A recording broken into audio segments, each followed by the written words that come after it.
गुरु पूर्णिमा की इस पावन घड़ी में हे गुरुदेव, आपसे बस यही प्रार्थना है कि हमें ज्ञान की वो दृष्टि दीजिए जिससे हम जीवन को सही अर्थों में देख सकें और अज्ञान के अंधकार से हमेशा बच सकें। मेरी दोनों बहू का इस घर में स्वागत है। अंदर आ जाओ, तुम दोनों बहुत सुंदर हो, बहुत प्यारी हो। केसरी ऐसा सोचकर अपने मन में सोच रही होती है। अब मेरी दोनों बहू आ गई हैं, इस घर को अच्छे से संभाल लेंगी जैसे कि मैंने संभाला है। ऊपर से अब ठंड में मुझे काम भी नहीं करना पड़ेगा। जैसा मैंने सोचा था उससे भी बहुत सुंदर है मेरा ससुराल। अपना ससुराल देखकर तो मुझे इतनी खुशी हो रही है कि बस क्या बताऊं। मेरी तो सारी ठंड भी भाग गई। यहाँ तो किसी चीज की कमी ही नहीं है। सच कहूँ तो बहुत सुंदर लग रहा है ससुराल। पहले तो मैंने बहुत गरीबी देखी है, लेकिन ससुराल में किसी चीज की कमी नहीं होगी क्योंकि सब बढ़िया है। दोनों बहू के चेहरे पर मुस्कान थी। तुम दोनों बहुत थक चुकी होगी और तुम्हें ठंड भी लग रही होगी। चलो, मैं तुम्हें तुम्हारे कमरे में छोड़ आती हूँ। उसके बाद तुम्हारी पहली रसोई की रस्म करेंगे। केसरी ऐसा कहकर अपनी दोनों बहू को उनके कमरे में लेकर जाती है, जहाँ दोनों बहू थोड़ी देर आराम करती हैं।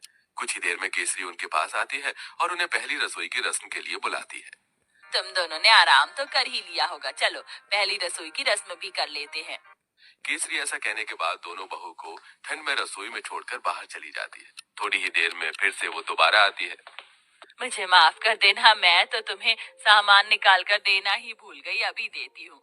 केसरी रसोई में आकर एक कटोरी लेती है और उसमें 6 चम्मच चीनी डालती है, 2 गिलास दूध निकाल कर रख देती है और साथ में 2 कटोरी चावल निकाल के डोंगे में रख देती है। ये रहा सारा सामान। अब तुम अच्छी सी स्वादिष्ट खीर बनाकर सभी के लिए मीठे में लेकर आ जाना। केसरी इतना कहकर रसोई से बाहर चली जाती है और दोनों बहू एक दूसरे की तरफ देख रही होती हैं। लगता है माँ जी हमें कुछ ज्यादा ही भली समझ रही हैं। मुझे तो लगता है कि उन्हें ये लग रहा होगा कि हमें खाना बनाना ही नहीं आता।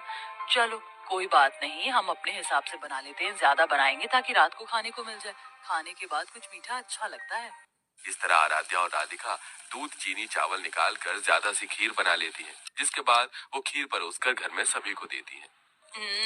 बहुत अच्छी खीर बनाई है। वैसे ठंड में खीर अच्छी लगती है, लेकिन चलो खाना तो अच्छा बनाना आता है तुम्हें।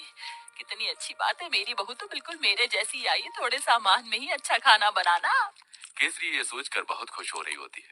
वो कुछ देर बाद अपने कमरे में आराम करने चली जाती है।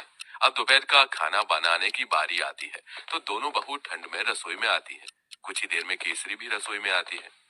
अरे इस वक्त तुम रसोई में क्या कर रही हो? माँ जी हमने सोचा कि समय पर ही दोपहर का खाना बना देते हैं। अरे दोपहर के खाने की क्या जरूरत है, सीधा शाम को खाना बनाना चाहिए ना।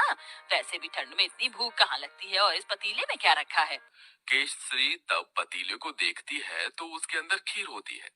हे भगवान, इतनी सारी खीर! तुम दोनों ने इतनी सारी खीर कैसे बना दी, जबकि मैंने तुम्हें सिर्फ 2 कटोरी चावल दिए थे, 2 गिलास दूध दिया था।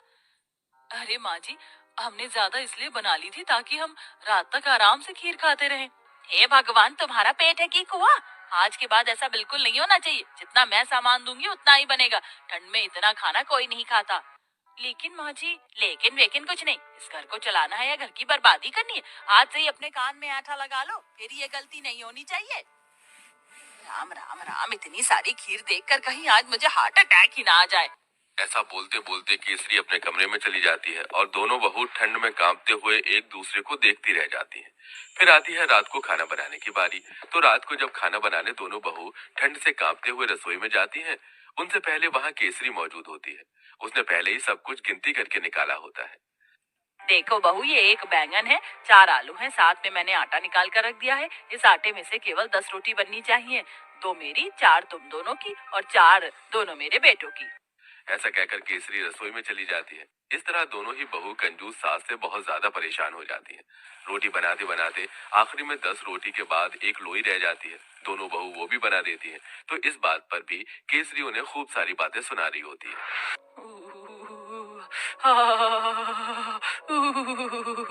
बहुत ठंड लग रही है। एक तो घर के सारे काम करो, ऊपर से खाना भी बनाओ तो गिनती का। मेरा तो पेट भी नहीं भरता। पता नहीं कंजूस सास हमें कुछ खाने क्यों नहीं देती। सही बोल रही हो।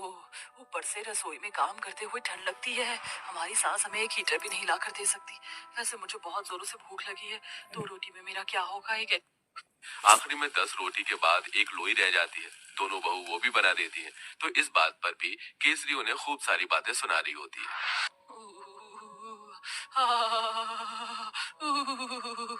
बहुत डर लग रही है। एक तो घर के सारे काम करो, ऊपर से खाना भी बनाओ तो गिनती का। मेरा तो पेट भी नहीं भरता। पता नहीं कंजूस सास हमें कुछ खाने क्यों नहीं देती।